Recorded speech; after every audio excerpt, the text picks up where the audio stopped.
Halo guys, kali ini tonton film akan menceritakan sebuah cerita tentang memasak. Tetapi, memasak di film ini guys, bukanlah memasak biasa, melainkan dikombinasikan dengan gaya seni dan kungfu. Dan judul film ini guys, bernama Kung Fu Chef. Dimulai dari seorang master koki, ahli memasak, bernama Wong Ping-yi, yang dimana dalam acara jamuan, beliau menyiapkan hidangan jamuan ulang tahun yang akan segera dihidangkan. Dalam waktu mepet waktunya, babi hidangan yang dimasak saat itu telah hangus akibat kelengahan asistennya dengan alasan habis ke toilet katanya. Pemilik jamuan pun melihat hal itu dan acara jamuan akan segera dimulai, tapi babinya hangus. Karena waktunya mepet, ia mengambil dan meminjam golok kepala naga dari leluhurnya. Golok kepala naga ini merupakan simbol sebagai koki yang hebat yang diwariskan secara turun-temurun kepada koki ahli memasak. Dengan teknik dan kungfunya ia miliki, ia mampu menyelesaikan hidangan babi tidak waktu lama. Saat ia memasak, ia dibantu asistennya dan membawakannya bumbu yang disangkanya garam. Setelah memasak dan dijamukan, ia mendapat laporan yang tidak beres. Semua pengunjung acara dalam jamuan tersebut mengalami sakit perut. Kemudian Master Ping-yi melihat flashback kembali dan teringat ia dikasih garam oleh asistennya dan untuk mencampuri masakannya, dan ia pun merasa sangat marah dan kemudian menghajar asistennya itu, dan kemudian dibantu oleh seorang yang misterius di sana. Ia berkata kepada Wong Ping-yi bahwa ia tidak memenuhi syarat untuk menggunakan golok. Ia menggunakan goloknya untuk memotong babi, dan karena hal itu ia diusir dari desa dan kepala desa digantikan oleh keponakannya yang bernama Wong Kaijo. Untuk sementara, dari cerita ini, asisten dari Master Wong Ping-yi telah melakukan dua kesalahan. Yang pertama yaitu menggosongkan daging babinya. Yang kedua yaitu memberikan Master Ping-yi sebuah obat yang membuat orang celaka yang dikiranya garam. Dan dilihat di sini adalah sebuah kesengajaan. Apakah seorang Master Wong Ping-yi bisa membersihkan nama baiknya kembali, dikenal dan diakui kembali di masyarakat desanya setelah kehilangan status dan reputasinya? Tonton sampai habis ceritanya ya. Berpindah dari sebuah sekolah kungfu yang saat itu kepala sekolah mengadakan sebuah kompetensi bahwa barang siapa yang dapat memindahkan lambang sekolah ke tempat asalnya akan menjadi lulusan pertama yang diberi kehormatan oleh pihak sekolah.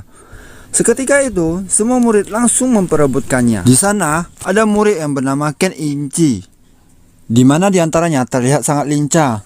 Ia memperhatikan celahnya dan melompat ke arah lambangnya dengan menginjak orang-orang sekitar di sana. Dan akhirnya ia mendapatkan lambangnya. Pemenangnya pun telah dimenangkan oleh si Ken. Ken adalah seorang yang suka memasak. Ia menggabungkan cara memasaknya dengan gaya seni kungfu. Dengan master koki ini, Ken akan bisa menjadi koki yang hebat karena dalam diri Ken memiliki bakat untuk memasak, namun belum memiliki ide untuk memasak, dan dianjurkannya untuk mencarinya di restoran Sum. Saat Ken menemukan alamat restoran Sum, ia dipertemukan seorang wanita bernama Ying yang merupakan adik dari pemilik restoran. Pada saat yang sama, Master Wong Ping-yi melewati di restoran itu dan masuk ke restoran Sum. Saat Ying menuangkan teh dan menghidangkan kepada Master Wong Ping-yi, dengan mudah Master Wong Ping-yi bisa menebak apa isi komposisi teh itu. Dan benar saja, Ying dan pemilik restoran terkejut dan tahu ia adalah sebagai koki. Dan Master Ping-yi meminta menu yang istimewa yang tidak ada di menunya, bernama kubis di air jernih. Kemudian pemilik restoran menghampirinya dan memujinya. Luar biasa lidahmu. Itu adalah hidangan Suchen yang terkenal. Meskipun restorannya tidak ada, namun ia akan menyanggupinya. Kejadian ini membuat Master Sum langsung menyadari bahwa yang pesan hidangan adalah seorang koki. Dan ketika Master Ping-yi mencoba hidangannya, seketika itu ia mengingat tentang masa lalu ketika ia bersama abangnya. Setelah ia membuka matanya, ia mengatakan bahwa pengolahan dan cara memasaknya adalah salah, karena koki dimanapun bisa mengolahnya. Ketika mengetahui bahwa di depannya adalah bernama Wong Pingye, Master Sum langsung menantangnya. Jika ia kalah dari dirinya, Master Sum langsung meninggalkan restorannya. Namun jika Master Pingye kalah, maka ia akan cuci piring selama 1 tahun di restoran Sum. Saat hidangan mereka sudah masak, Ying mencoba makanan dari Master Sum dan mengatakan makanannya enak sekali karena merupakan andalan dari restorannya. Sedangkan Master Pingye mengatakan ini baru lumayan. Dan pada saat Ying ingin mencoba hidangan Master Pingye, dan kemudian Ying merasa kepanasan, dan Master Pingye mengatakan karena lapisannya adalah gula tipis yang membuatnya sama seperti proses ketika memasak. Dicicipi oleh Master Sum, langsung mengakui kekalahannya, dan Master Sum mengetahui hidangan ini namanya adalah 8 bebek keberuntungan yang sudah berabad-abad. Tidak ada koki manapun yang bisa memasaknya. Ternyata cara memasaknya tidak boleh menggunakan pisau karena kelembutannya akan hilang dan mengeras dan seratnya akan pecah. Saat itu, Master Sum langsung meninggalkan restoran dan Ken melihatnya langsung mengejarnya karena kedatangan Ken ke restoran itu adalah untuk berguru dengan Sum Wetak. Namun, Ken salah paham mengira Master Sum adalah Sum Wetak. Padahal Master Sum Wetak adalah ayah dari pemilik restoran ini dan merupakan abang seperguruan Master Pingye. Namun karena restoran Sum sudah kehilangan koki akibat duel tadi, pemilik restoran ini membutuhkan sosok dirinya yaitu Wong Pingye untuk menggantikan sebagai koki di restoran Sum. Master Sum menyanggupinya dan mengharapkan bahwa hasilnya Ken bisa menjadi asisten buat dirinya. Tidak lama kemudian, Ken pun datang kembali ke restoran dan menantang Master Pingye untuk memasak, yaitu keahlian memotong. Kemudian Master Pingye menyanggupinya. Ken pun mulai memotong ikan gobe. Ikan gobe banyak durinya, tidak mudah dipotong dengan cepat. Namun Ken memotongnya dengan cepat dan menggunakan pisau yang tajam. Dan tentu saja hasilnya sangat memuaskan. Namun Master Pingye tidak mau kalah. Ia memasak ikan air tawar. Orang Jepang menyebutnya raja ikan, yang rasanya tidak bisa dibanding dengan ikan gobe. Dan jadilah hidangan bernama irisan ikan air tawar dingin. Namun setelah dicoba, Ken terkejut dengan rasa yang membuat rasa ikan menjadi lezat. Ternyata ia menggunakan pisau dingin sehingga makanannya terasa lezat. Bahkan paling mengejutkan, saat mereka adu kungfu, Ken melihat irisan ikan air tawar itu masih hidup di akuarium. Teknik memotongnya itu tidak membuat ikannya mati setelah diambil dagingnya. Karena kehebatannya, Ken ingin berguru dengan Master Pingye.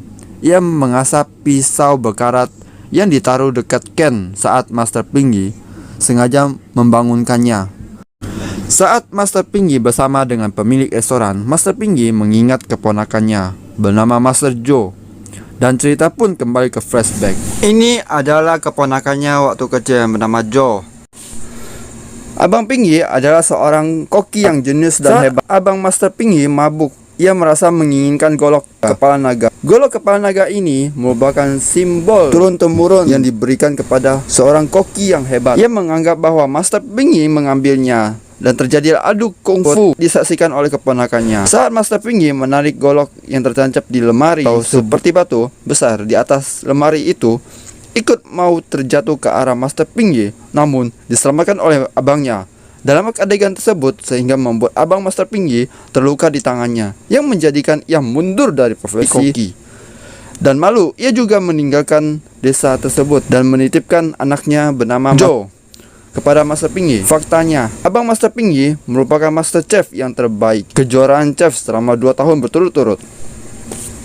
Kembali lagi di sebuah restoran, Master Joe yang merupakan pemilik restoran Raja Katon dan juga keponakannya dari Master Wong Pingye. Di sana ternyata Master Sum datang untuk melamar kerja dan ia mengatakan bahwa ia telah dikalahkan oleh Wong Pingye. Setelah mendengar itu, Master Joe sangat emosi karena ia mengingat masa lalu akan dendamnya. Di sisi lain, Master Wong Pingye mengajarkan Ken dalam seni memotong. Saat Ken memotong sayur, semuanya salah. Master Pingye menjelaskan bagi orang biasa hanya perlu memotong dengan tajam. Namun, bagi seorang koki harus punya kelebihan. Dia harus bisa membelah, memukul, menumbuk, memotong dengan baik. Itu baru disebut punya keahlian. Kembali ke sebuah restoran Sum. Saat itu, orang suruhan Master Joe datang ke restoran dan memesan hidangan dan kemudian memasukkan paku hidangan tersebut. Dengan cara itu sehingga pengunjung toko di sana merasa ketakutan dan orang suruhan dari Master Joe itu memberikan sebuah kotak yang isi makanan kepada Master Wong Ping Yi, menyatakan hadiah dari Master Joe. Karena fitnahannya itu membuat pengunjungnya menjadi berkurang. Saat Ken dan Ying berbelanja di pusat perbelanjaan, ia melihat orang suruhan Master Joe. Karena merasa geram dan kesal, Ying yang melihat pun menendang orang suruhan itu dan terjadilah adu pukul. Saat Ken dan Ying dikejar dan berhasil sembunyi, ia melihat ada sebuah acara kompetensi ketujuh, yaitu koki terbaik di Cina. Siapa yang menang akan dinyatakan koki terbaik di Cina. Melihat hal itu, Ken dan Ying berpikir, jika ia bisa menang dari kompetensi itu, akan menyelamatkan reputasi restoran mereka. Sesampai di restoran, Master Ping Yi menyarankan agar Ken saja yang mengikutinya karena Master Joe akan terus mengganggunya, dan Master Ping Yi ingin menyelesaikannya sendiri. Hal penting ikut kompetensi ini adalah masa depan kamu dan restoran ini. Dan kemudian Master Ping Yi memberikan sebuah kotak dan kain putih agar dibawa ke pertandingannya itu nantinya. Apa ya isi kotak itu? Nanti kita juga akan mengetahuinya. Tonton sampai habis ya. Kompetisi pun dimulai, sedangkan Master Ping Yi kembali ke desa untuk menyelesaikan masalahnya. Bahkan juara kompetensi sebelumnya pun ikut dalam kompetensi saat ini, yaitu Master Tin yang berasal dari restoran Raja Canton bersama dengan asistennya Master Sum. Dan babak pertama ini, koki harus menunjukkan keahlian memotong. Dan babak selanjutnya, mereka akan mengambil 2 tim untuk masuk ke babak final. Jadi, ada 2 babak dalam sesi tayang ini ya. Pada saat itu, Ken akan membuat hidangan bernama 4 unggas keberuntungan. Sedangkan yang lain ada yang memasak kerang, ikan, dan Master Tin memasak hidangan kepala kerbau. Para juri menilai masakan peserta koki dari bahan, proses memasak, dan rasa. Oleh karena itu, peserta yang lolos dalam babak final itu adalah perwakilan dari restoran Sum dan restoran Raja Canton. Setelah Master Joe mengetahui restoran Sum masuk ke dalam babak final nanti, Master Joe mengacaukan restorannya dan menculik Ken dan Ying. Ken dan Ying disekap dalam lemari pendingin. Saat Master Ping Yi pulang dari desanya, langsung diserang dan ancam akan membuat Ken dan Ying meninggal dalam lemari pendingin. Kuncinya ada di kotak yang berisi ular beracun, yang dimana jika ia mengambilnya dengan tangan kosong, ia bisa saja digigit. Di sana, seorang mantan asisten Master Ping Yi yang dulu pernah mengkhianatinya dan berkata bahwa kunci yang ada di dalam kotak itu adalah kunci palsu, dan kunci yang sebenarnya ada pada dirinya. Yang lama itu pun ingin meminta maaf atas kejadian yang dulu dan memberikan kunci asli lemari pendingin itu agar Ken bisa mengikuti kompetensi itu kembali. Tantangan dalam final kali ini adalah menghidangkan sup. Selalu ada sup dalam setiap pesta orang Cina. Selain membuat sup, peserta harus melakukan satu hal lagi, yaitu kemurnian. Lalu apa maksud dari kemurnian ini? Yang artinya peserta tidak boleh menambahkan bumbu dalam sup. Yang dimana dalam seni memasak, salah satu cara terbaik adalah memasak tanpa bumbu atau rempah, untuk membuat orang merasakan kemurnian yang dirasakannya.